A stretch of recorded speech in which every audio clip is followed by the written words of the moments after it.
स्वतःला जितकी ओळखत नाहीस ना तितकी मी तुला ओळखते. आता चूक कबूल करणार आहेस? नाही बहिणी, ते ना मी इथे असलेल्या सगळ्यांना कळलंय त्या शालीवर मेहंदी कोणी सांडवली ते.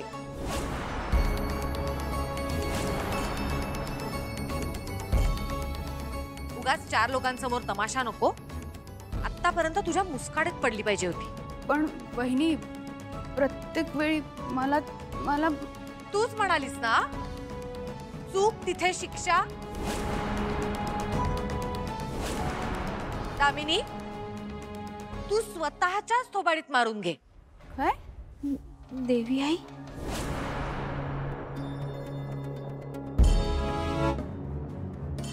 वहिनी ऐका ना, प्रत्येक वेळी मलाच का शिक्षा?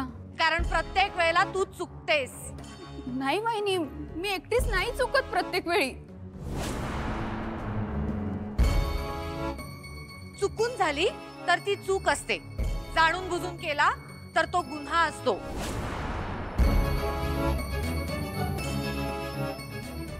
आता लवकर आवर, उगाच शुभ कार्यात उशीर नको.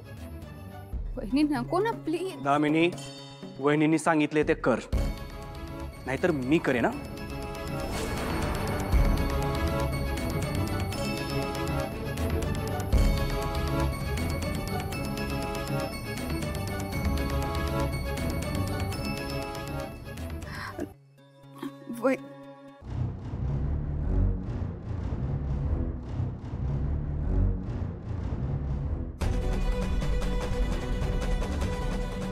जोरात, इथे असलेल्या सगळ्यांना ऐकू गेलं पाहिजे.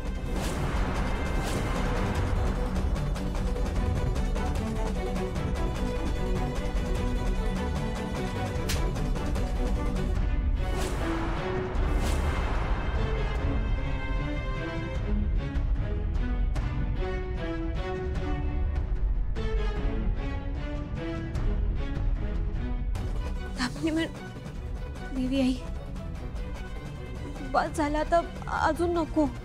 ज्याची चूक होती तिला शिक्षा मिळाली. मनातलं काळं चेहऱ्यावर उमटलंय बघ.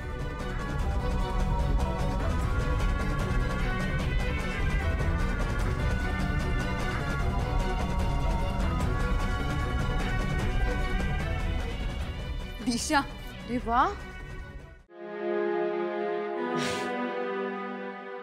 खूप सुंदर डिझाईन केलंयस. आधीपेक्षा पण सुंदर दिसते ही शाल आता.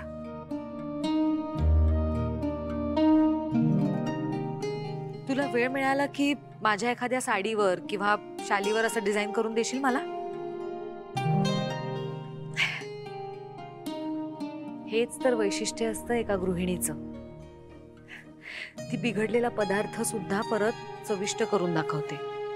विस्कटलेली रांगोळी पुन्हा रेखाटते, तुटलेली नाती पुन्हा जोडते आणि तुकड्या तुकड्यातला संसार पुन्हा एकत्र करते.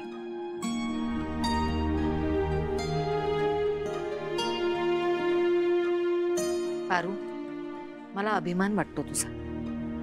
तुझ्यात ते कौशल्य आहे. तू सगळ्यांना आपलंसं करून ठेवतेस, एकत्र करतेस.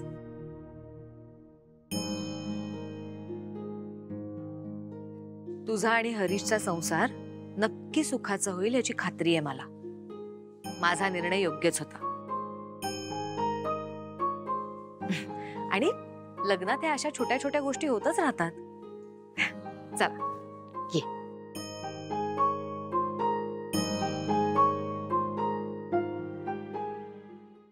तुम्हाला मी मूर्ख वाटत असेल ना की मी दिशाचं नाव का नाही घेत, पण माझ्यावर कोण विश्वास ठेवणार ना. आता मी तिच्याशी तिच्यासारखंच वागणार आणि तिचा काटा काढणार. पारू, पारू, अशी का बसली इथं पावसात? अहो, कुठं एवढं मोठं पाऊस आहे, भुरभुर तर आहे. मला वाटलं तुला तहान लागली असेल. तुझ्या हाताला मेहंदी लागली ना, म्हणून पाण्याची बॉटल घेऊन आलो. तुम्हाला कसं कळलं मला तहान लागली आहे ते? कसं कळलं? असंच आतून फील झालं. घे. ओ सॉरी, हे घे.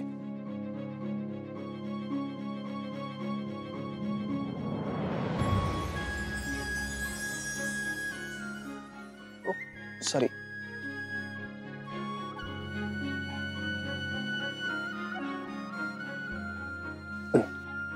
ओके. तुम्ही का माझी इतकी काळजी घेताय आदित्य सर?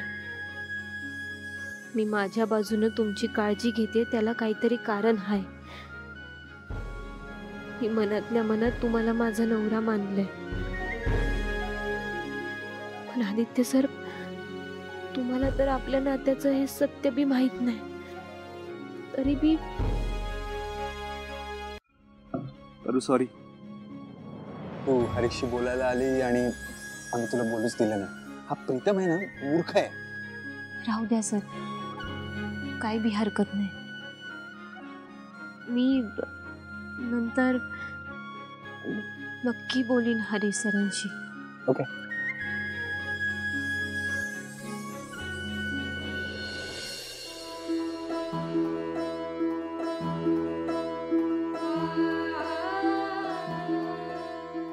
काय बोलायचं? लई काय, तू बोलू शकतेस हा माझ्याशी? तुम्हीच म्हणा आदित्य सर.